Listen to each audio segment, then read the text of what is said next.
I'm not a professional, but if I would say anything, he was treating his owner like a dog, like a littermate, like you would scrap. You know what I mean? Like how they will go after another dog over a bone.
Okay, let's talk.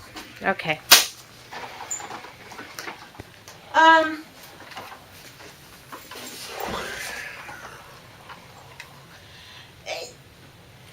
This isn't a huge problem, okay? I mean, it's a huge problem if somebody doesn't just deal with it, you know? But, I mean, you've done everything right by the book. I mean, basically, it's when they start thinking they're prince and princesses, we need to convince them that, I'm sorry, there's enough royalty in the household, you're not part of it, you know? And you've done a good job of that, and that's why you haven't had any problem, plus you're also not giving them high-value objects, like you said. But there's no doubt that part of his personality is to say, hey, that's mine. Yeah. But I will tell you that he was very, very good about it. I mean, he did the whole body language, the tensing, I mean, his first response wasn't aggression, okay? It was, this is mine, and I really want to hang on to it, okay? Which is normal canine behavior. I mean, it's not like it's abnormal. The difference is, will they escalate to aggression or not? Even when he escalated, it was minor. He Okay. showed bite inhibition, which is what he didn't have Incredible bite before. inhibition. He didn't just fly off the handle and say. I mean, I see a lot of these little dogs. The first thing they do is just they just really let you just. I mean, their first response is just Mine. Mine. Wait. Can I give it back?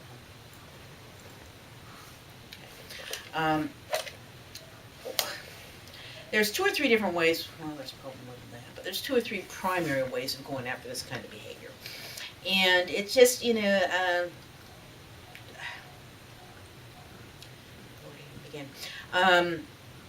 Again, I don't see a dog here that it can't be fixed. Okay. And Yeah. be around kids?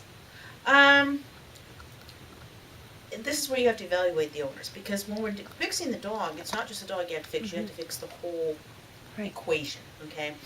And I'm just going to go over our kid protocol, and if you need to talk to these or have me, I'll talk to them or whatever, to folks to see if they're interested in going down that road. One of the things, I mean, like I said, there's a lot of different ways. You have to pick a method and stick to it regardless if it's my method or somebody else's method. It doesn't make any difference, but you have to stick to it long enough so it's predictable to the dog.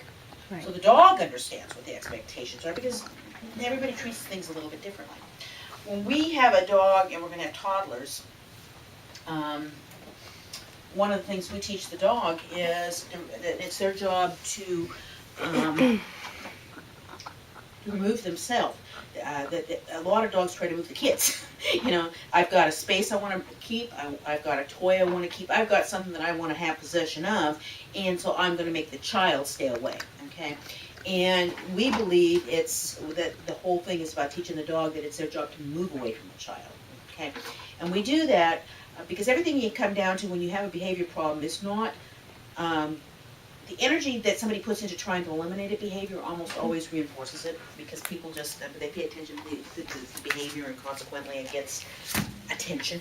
Right. Okay. So when we talk about behavior modification, we're talking about modifying to something. Okay, that's what it is. It's not behavior elimination, it's behavior modification. So if I want to modify something, I have to say, what is my plan for modification? And then the next thing you need is, do I have the communication with the dog to explain it to him? Because then that's where training steps in. That's all training is the ability to start communicating with the dog. It has nothing to do with rigidity or robotic behavior or anything else like that. It's just simply communication. Okay, so one of the tools we use for that behavior is to go to your rug or bed or spot or whatever. And so we would put, let's just say the rug over in that corner there, and teach the dog the command, what go to your rug means, okay? And until the dog really understands that. And then the next thing we would probably do on a dog his size is we'd put a mouse hole in it, for the bigger dog, because he's pretty athletic. The choice would be whether you want something to get a low barrier he can jump over or a mouse hole that he can go through. But he has to go past the barrier now to get to his rug, okay? And what we do when we're going to have kids coming in is anything that they have of any value, any toy, anything like that, has to be back in their area. They can't be out in the middle of the floor chewing on a bone, okay? You can have a bone, but it has to be kept in that area. And when we send you to your rug, you have to go to that area. We don't want to go to the rug to be a punishment zone. It means it's their piece of real estate, Yeah. you know?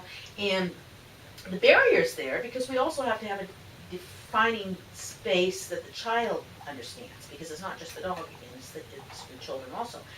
And so once we teach them to go to your rug and include the barrier, then the next thing is that anytime we bring the baby in and put them down on the floor, we send the dog to their rug. We're not mad. The dog now is allowed to stay in the room. They're not isolated like a lot of people put the dog away someplace. Yeah. The other mistake a lot of people make when they bring a baby home is they put the baby down for a nap, play with the dog, and then when the baby's awake, they ignore the dog. And you can't do that because then the dog resents the baby. So what we're after is how to make the dog like the baby. So anytime the baby's in the room, we talk to the dog. Anytime the baby's not in the room, we don't talk to the dog. We go into what you've kind of been doing, the cold shoulder, you know, sort of thing. And so the dog starts looking forward to the baby being around. Yeah. Because it gets attention. I mean, it starts equating that baby being available with attention, okay?